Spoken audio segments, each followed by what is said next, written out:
Hemos invitado a dos congresistas que vienen ambos del sur andino, uno del Cusco, el señor Luis Aragón, y es de Acción Popular, el otro viene de Puno, el señor Flavio Cruz, que es de Perú Libre.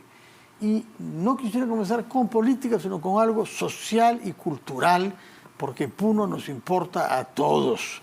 Y hay como una deuda pendiente con esa región de Perú, y están celebrando, después de haber culminado un año de duelo, que es el lapso del luto andino, la fiesta de la Candelaria, que se ha convertido no solamente en patrimonio cultural de la humanidad, sino en la fiesta popular más concurrida del Perú. Explíquenos por qué esa vitalidad de la fiesta de la Candelaria, una virgen llegada de las Canarias, España, en Puno, la capital arqueológica del Perú. Sí, buenas noches, don Fernando. Buenas Siempre noches. es un gusto conversar con usted, Gracias. todo un caballero. Saludos también al congresista Luis Aragón. Sí, la festividad de la Virgen de la Candelaria es una festividad de corte religioso, por supuesto, que viene de mucho tiempo atrás, en una mezcla de lo ancestral, de lo tradicional, lo costumbrista, y de pronto también esta, digamos, suerte de acoplamiento de nuevas expresiones culturales y ya más mestizas, ¿no?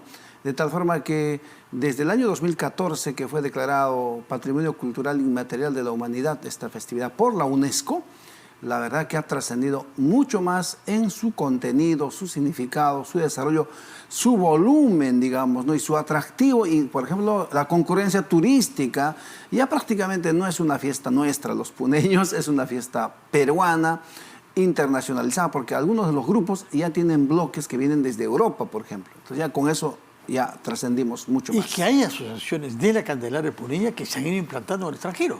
Sí. Como el Señor de los Milagros. Nosotros en política reclamamos que todo está concentrado en Lima y que, bueno, en el resto del país solo existen filiales de todo, de los ministerios, de todo. En este tema del folclore es al revés, porque nosotros somos la capital del folclore peruano y al contrario, las filiales están en Lima. Y muchos conjuntos tienen filiales que ahora mismo a esta hora deben estar ensayando frente al Palacio de Justicia y en otros lugares más para, en bloque, caso Brisas Titicaca y otros, ¿no? Viajar a Puno, tienen sus agrupaciones, se van a integrar, hacen el ensayo final el día sábado, previo a la fiesta del traje de luces, sábado, porque el día central 27, es el 2 de febrero. No, claro. El sábado de febrero, previo es el 27. La festividad es en febrero, ¿no? Ya, las dos primeras semanas. El 2 es el día central. Ya. Y luego la octava es el día 9, pero la festividad se realiza el 11 en el estadio y las grandes paradas pasacalles el 12 y el 13. Todos podemos ir. Todos podemos ir. Y también la presidenta Dina Boluarte. También puede ir como cualquier ciudadana, pero, ahí viene el pero, sí, el contexto no favorece para que tenga este evento una dosis política, ¿no? Lo que pasó en Ayacucho es una lección. Ya sería mucho atrevimiento, sería una provocación, sería una falta de respeto a Puno.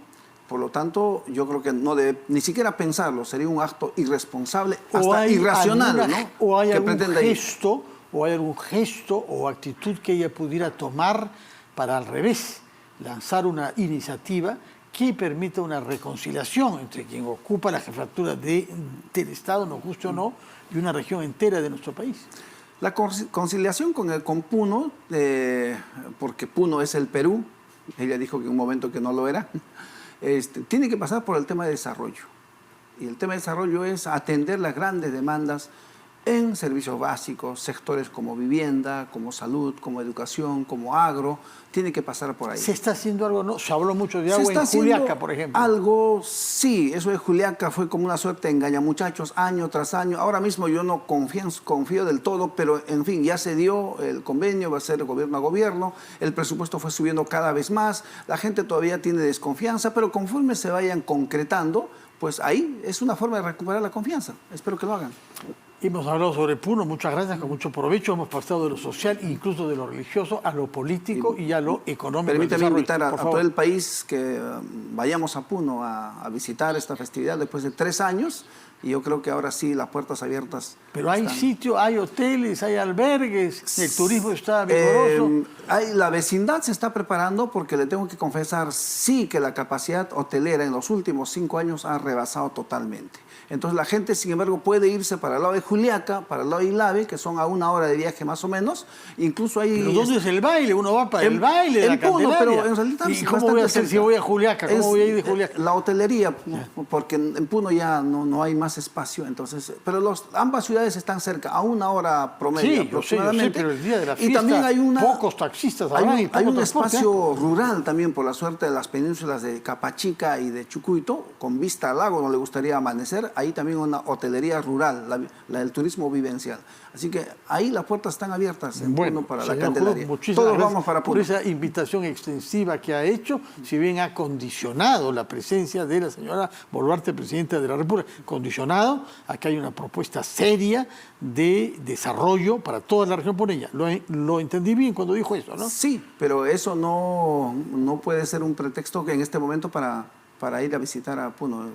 Creo que una forma de respetar Puno es que no vaya, ¿no? No debería ir. Señor Aragón, ¿cómo reacciona usted cuando escucha decir a su colega puneño lo que acaba de decirnos, que no es oportuno que la presidenta vaya, que hay una hostilidad hacia ella ahí y que antes tiene que dar muestra de un compromiso con el desarrollo de los puneños? Bueno, ante todo, buenas noches, Fernando. Saludarte a ti, a Flavio, a todo el país. Yo estoy de acuerdo que la presidenta de la República, en primer lugar, tenga que hacer primero un mea culpa verdadero, cierto, de los errores cometidos durante su gobierno como ejecutivo. Por supuesto, también el Congreso de la República y otros organismos o poderes del Estado. No es solo el hecho de visitar regiones, visitar provincias, supuestamente estar colmadas con popularidad y digamos, algunos aplausos, etcétera. No, tiene que ser un trabajo, primero, mucho más serio. La población está cansada, ¿no es cierto?, de las palabras, de los falsos ofrecimientos y quiere hechos concretos de desarrollo. Concuerdo con Flavio en ese aspecto, ¿no? Hechos concretos de desarrollo para el interior del país. Y la serranía, la sierra, la macro sur y la sierra de nuestro país se ha visto muchas veces desatendida. Realmente, si uno visita centros poblados menores, y lo hacemos durante la semana de representación, anexos, villorios, distritos rurales, vemos que no existen postas médicas. Seguimos con ese discurso, pero hace más de 20 años o 30 años y nada ha cambiado. Postas de salud que solo funcionan hasta las 6 de la tarde y después no hay médicos y si uno se enferma gravemente, muere, fallece. ¿Cuántos miles de peruanos fallecen, digamos, en las zonas rurales por malestares graves y la posta está pues a 2 horas, a 3 horas o a 1 hora y el paciente muere? No hay colegios, o si hay colegios no tienen los implementos necesarios, las computadoras, los equipos, el internet es un desastre. Entonces, antes de viajar... ¿Pero todas estas carencias son responsabilidad del gobierno central o hay también una responsabilidad, por lo menos parcial, de los gobiernos regionales, sobre todo de los que reciben canon? También existe una responsabilidad en muchos casos, por supuesto, de los gobiernos subnacionales, de los gobiernos regionales, de los gobiernos locales. Hay una responsabilidad del Ejecutivo. Entonces, antes de viajar alegremente a todas las regiones del país, del interior, primero, ¿cuáles son mis compromisos?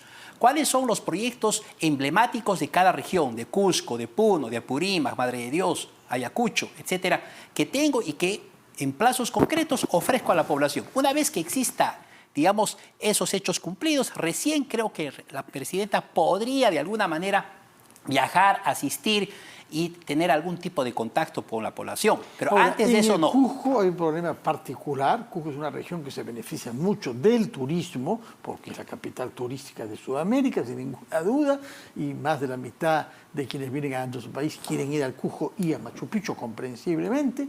Pero desde hace semanas, unos meses, arrastramos una dificultad para modernizar el mecanismo de compra de los boletos para el ingreso a la ciudadela o yacta de Machu Picchu.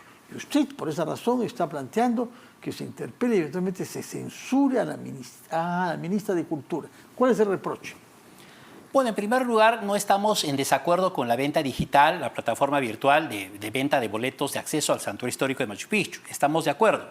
Pero, en todo caso, hay 2 opciones fundamentales. La primera opción, corrigiendo los errores que existen, lo dije, corrigiendo los errores, pero bien, la Dirección Desconcentrada de Cultura del Cusco puede no tiene todas las facultades, la experiencia necesaria para realizar esta venta de plataforma virtual de boletos al Santuario Histórico de Machu Picchu. Y en segundo lugar, si se quiso convocar a un proceso de licitación pública, que se haga, ¿no?, respetando la ley de contrataciones del Estado. O sea, mínimamente estamos pidiendo respeto a la ley de contrataciones del Estado. Se otorga la tercerización a la empresa Yainas en base a una orden de servicio, pero lo lamentable es que el objeto del contrato no incluía la venta de boletos ni a Cuela ni a el Santuario Histórico de Machu Picchu. Entonces, después, con una adenda entre gallos y medianoche, se introduce, ¿no?, como objeto del contrato, digamos, de manera creo que ilegal y poco transparente, repito, a Cuela y a Machu Picchu. No estaba dentro del objeto del contrato, solamente la orden de servicio nos hablaba, obviamente, de cotizaciones que debían hacer las empresas convocantes, y por eso solo participaron dos, Teleticket y Yainas. Si desde un inicio se hubiera manifestado y dicho que iba a estar Machu Picchu y Cuela, posiblemente habían más empresas del sector privado, algunas buenas, malas o regulares, finalmente, que podían ofrecer su servicio y ganarla mejor. Entonces, eso no se hizo. Por eso la ministra tiene que dar explicaciones, ¿no?, a la representación nacional. Seguramente irá con su defensa técnica, con sus abogados, ella misma, y entonces mínimamente por un tema de respeto no solo al Cusco, sino a todo el país.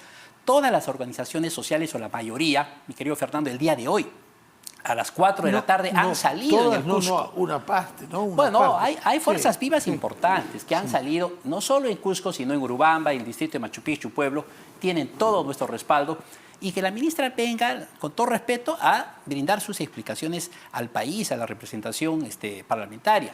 Entonces, eso es lo que nosotros ya estaba en el cuestionamos. Congreso por ese tema. Es un tema que se viene arrastrando hace varios meses, ¿no? Sí, pues, y no ha habido una solución concreta porque no vino a la sesión de la Comisión de Cultura que se desarrolló en el Cusco hace aproximadamente 2 meses. Sí asistió a una sesión acá en Lima, pero no convenció, no satisfizo sus explicaciones. Y en todo caso, por eso agradezco en primer lugar a las 28 firmas, a los 28 parlamentarios de Perú Libre, Podemos Perú, Perú Bicentenario, Bloque Magisterial, Juntos por el Perú, hay alguna adhesión también de Avanza País, de Somos Perú y de Acción Popular, la bancada, a efectos de ese apoyo, y creo que obviamente no estamos haciendo daño a nadie, ni a la señora ministra. Acá el interés es público, el interés nacional. Primero está el Perú. De acuerdo. Hemos hablado sobre temas que les conciernen a sus regiones respectivas. Ahora quisiera hablar sobre la política propiamente tal y como se la vive en el Congreso. Y comenzar preguntándole su reacción ante la destitución del comandante general de la Policía General Angulo. Señor Cruz. Bueno, en ese caso están, ¿cómo se dice esto?, comiendo de su propia medicina, porque este marco legal que está poniendo en cuestión que había sido aprobado por ustedes, ¿no?, congresistas. No, nosotros la rechazamos, pero hubo una mayoría que la aprobó. Eso fue pues una ley en contra del gobierno de Castillo. Sí, digamos cualquier gobierno que quiera interferir, ¿no? Pero ahora que lo hicieron ellos mismos no están respetando esa ley que ellos produjeron. Entonces ya pues, ¿no? Entonces, o sea, la ley no puede estar hecha solo direccionada a un gobierno específicamente, ¿no? ¿Desaprueba esta decisión por violatoria de la ley que el Congreso aprobó? En mi concepto, como abogado defensor del principio de legalidad, claro que sí, en ese sentido. Más allá de las responsabilidades. ¿A censurar al ministro del Interior? Yo creo que él debió haber renunciado en su momento, porque aquí... ¿Cuándo es su momento? De los sucesos de Ayacucho. O sea, él es el responsable político directo. El sábado pasado. Claro, obviamente, eso, el trascendido en la investidura de la presidencia de la República, se le fue la mano. Mala suerte, en política hay que tener un poco de suerte, mala suerte, y ya no debió estar el ministro, ¿no? Señor Aragón, ¿su opinión sobre la institución del comandante general de la policía? Yo creo que aquí el Poder Ejecutivo ha violado la ley. Efectivamente se ha vulnerado el principio de legalidad. Bueno, el Congreso de la República aprobó la vigencia de la ley 31.570 y esa ley modifica justo la ley de la Policía Nacional del Perú, ¿no? Entonces, al modificar la ley de la Policía Nacional, manifiesta que el comandante general de la Policía Nacional solo podía ser cesado por muerte, por renuncia voluntaria o por delito doloso, producto de una sentencia o delito flagrante, pero ninguna de esas causales ha existido. Entonces, al margen también de las responsabilidades, nadie niega que tiene en este momento el ministro del Interior y el comandante de la Policía Nacional en materia de lucha contra la inseguridad ciudadana. Yo creo que están dejando mucho que desear, lamentablemente. Y es una responsabilidad administrativa la que ha cometido el señor Angulo, ¿no? Pero sin embargo existe una ley. Entonces, esa ley tiene que ser respetada y bueno, ahí dice que solo... ¿Y eso amerita que el ministro sea convocado? Creo que sí, el ministro también... censurado. Sí, debió renunciar, no creo que lo haga, debió dar un paso al costado, pero como no está dando resultados la lucha contra la inseguridad ciudadana, creo que el ministro ya no debe estar en el cargo. Debe dar un paso al costado y en todo caso también ser citado al Congreso, ¿por qué no ser interpelado o por lo menos que dé un informe a la representación nacional? Porque vemos que no existen, creo, las condiciones mínimas para ser ministro del Estado. Otro tema, naturalmente, que está en el centro de los debates políticos es la crisis en el Ministerio Público. ¿Qué es lo que ha pasado, qué está pasando, según su punto de vista, señor Cruz, con la fiscal suspendida y con las iniciativas que se han tomado respecto a la Junta Nacional de Justicia? Sí, los que tenemos formación jurídica, de hecho que tenemos cierta afinidad con el sistema de justicia y la quisiéramos ver siempre bien estructurada, bien orgánica, bien eficiente, eficaz, ¿no? Y que efectivamente administren bien justicia para toda la ciudadanía, sin diferencias de clase, para nada.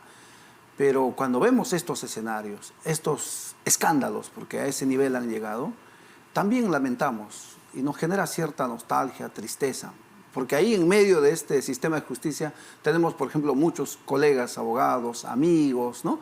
Entonces vemos ahí a todos, a los fiscales, yo conversaba con algunos en mi región, los han estigmatizado, la identifican con la fiscal de la nación, ¿no? O sea, los fiscales al puneños. extremo de llegar hasta bromear y tanta cosa. Entonces, ¿Bromear en qué a nadie le sentido? gusta. ¿Cuál es la broma? Sí se puede contar Otra, la broma. o la Patricia Benavides. O sea, imagínense, a nadie le gustaría eso.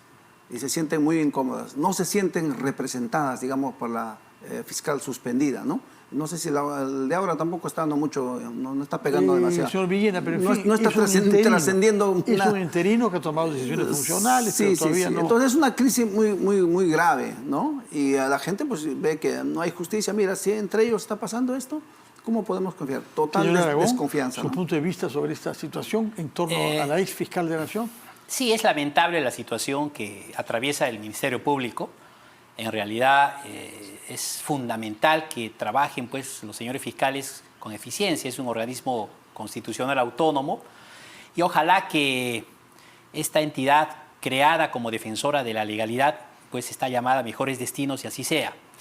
Se tienen que respetar las investigaciones que en este momento está haciendo el Ministerio Público, digamos, a algunos fiscales, a algunos congresistas, a la ex fiscal de la Nación, respetando, siempre digo, los derechos fundamentales de toda persona, de todo ciudadano. Hay que estar muy atentos, no se puede vulnerar el derecho de nadie, pero también hay que respetar, digamos, la separación de poderes. Y finalmente el Ministerio Público es un organismo autónomo que tiene plazos procesales, el Código Procesal Penal, la ley orgánica del Ministerio Público, y esas investigaciones pues tienen que ser objetivas y el tiempo dirá quiénes son verdaderamente responsables y quiénes no. Señor Cruz, usted ha deseado de que la justicia se aplique y valga igual para todos. Una palabra sobre el caso de Vladimir Cerrón, puesto que él se ha ubicado por encima de la justicia en el sentido que ha decidido de que el fallo que lo concierne no tiene validez y se ha dado a la fuga. No, él no ha dicho eso. No, ha dicho que no tiene validez. No, para nada. No dijo para nada. Él está muy atento, además está muy activo respecto a la actual situación. Él no está en una postura de indiferencia al sistema de justicia. En este momento no hay una administración de justicia, por lo menos en los casos estos que tienen una dosis política. Por eso es que él se considera perseguido político, nosotros consideramos igual, porque la comparación suficiente con el tema de Kennedy Fujimori. O sea, su pena es de 4 con 6 meses, el de Vladimir Cerrón 3 con 6 meses. ¿En qué lógica, en qué cabeza, en qué sentido común puede entrar que aquel que tiene mayor pena no está en la cárcel y el que tiene menor pena sí debería entrar a la cárcel? Simple lógica. La ciudadanía está haciendo ese análisis. ¿Está de acuerdo con este análisis de la justicia que hace el señor Cruz para referirse a la situación judicial de su líder, Vladimir Cerrón? Bueno, yo creo que la justicia tiene que ser igual para todos, indistintamente del color político que puede existir, al margen de que sea un partido político u otro partido político. Y en todo caso, habría que hacer un análisis, una evaluación de todo el proceso, digamos, judicial, cómo se ha llevado a cabo. En el caso del señor Vladimir Cerrón, por supuesto que existe ya una sentencia judicial que creo que tiene que ser respetada. Sin embargo, tiene que ser respetada pese a las observaciones que ha planteado usted y su... Está siendo respetada, tan es así que, ¿cómo si no se ha formulado una casación. Sí, pero porque si no la respetarían, pues para qué nos olvidamos de interponer un pero la recurso. Casación no impide que el justiciable deba constituirse prisionero, sí, pero ahí, excepto que se sienta por encima de la justicia, lo que le decía. Ahí ya tendría que plantearle usted una pregunta a quienes son responsables, en todo caso, de poner a que alguien se ponga en orden, ¿no? Pues estamos viendo cómo es que, a pesar de que han hecho unos operativos, unos despliegues, pero tremendos para perseguir a Vladimir Cerrón, pero la delincuencia está haciendo de las suyas. Entonces la gente también ve eso. ¿Cómo es que a un político lo persiguen así pero no lo encuentran? Con 20 carros, no creo que no sé cuántos fiscales más? ¿Tendrá complicidad Vladimir Cerrón de sectores del Estado para...? No lo sabría decir. No, porque si no es difícil que no lo encuentren, ¿no? Si verdaderamente lo buscan, se sonríe usted. Ya es cuestión de la eficiencia de la policía, pero tan mal están ellos, ¿no? Señor Aragón. Bueno, hay indicios que dicen que aparentemente existiría algún nivel de connivencia de incluso algunas autoridades. Congresistas se ha mencionado. Algunas... No será usted, ¿no, señor Cruz? No. Bueno, alguna connivencia de algunas autoridades de la Policía Nacional, quizás del Ministerio del Interior, pero finalmente esperemos que no sea así y que la Corte Suprema de Justicia de la República, ese recurso de casación, tenga que resolverlo de acuerdo a la ley, ¿no? En todo caso, no es suspensivo sobre la ejecución de la pena que se ha pronunciado. Pregunta final respecto del señor Pedro Castillo. Hoy la justicia, aquella que usted quiere que valga para todos igual, ha decidido que los 5 recursos presentados por su defensa técnica no son procedentes. Su opinión sobre la situación de Castillo, ¿cometió un golpe de Estado que debe ser sancionado? Claro que cometió un golpe de Estado. Más allá si eso se haya materializado o no y que fue finalmente una torpeza pues, que cometió. Y para nosotros, el profesor Pedro Castillo nos regaló una victoria, ¿no?, electoral, pero también nos dio muchos dolores de cabeza y muchas tristezas también, ¿no? Y lamento que esté pasando por esta situación, porque como otros quizás debía estar en libertad llevando los procesos, pero es el sistema, un presidente antisistema de todo lo que está hecho, y no lo van a sacar, ahí lo van a tener siempre. Señor, ¿alguna palabra finales? Bueno, el señor Pedro Castillo sí cometió un golpe de Estado, es claro, violó el mandato constitucional, entonces hay que esperar una sanción contundente, una sanción justa, y hay una acusación de parte, hay una del Ministerio Público, por supuesto un pedido de 34 años, finalmente el Poder Judicial va a definir, pero también existió la connivencia en ese momento de de la premier o ex premier, la señora Chávez, y creo que hay que respetar, reitero, esa sentencia del Poder Judicial que creo que fue bien dada porque existió un golpe de Estado y esto debe generar un precedente a nivel nacional. Muchas gracias por su presencia y por haber contestado con claridad a los temas políticos que la actualidad tiene en el Congreso, pero también y sobre todo por habernos hablado sobre sus regiones respectivas, que ningún peruano puede ser insensible a la realidad de Puno y a la realidad del Cusco naturalmente. Muchas gracias, muy buenas noches y feliz fiesta de la Candelaria, señor Cruz, a usted porque es poneño, pero es para todos. ¿Eh? Carnavales cusqueños también hay. Sí, bueno, sí, también. ¿Qué día es la fecha central para ver si lo puede hacer los dos? Comadres el 2 de febrero, compadres el 8 de febrero y la fiesta central. Prefiero comadres. Muchas gracias por su presencia acá y muy buenas noches a ustedes dos. Vamos a hacer una pausa y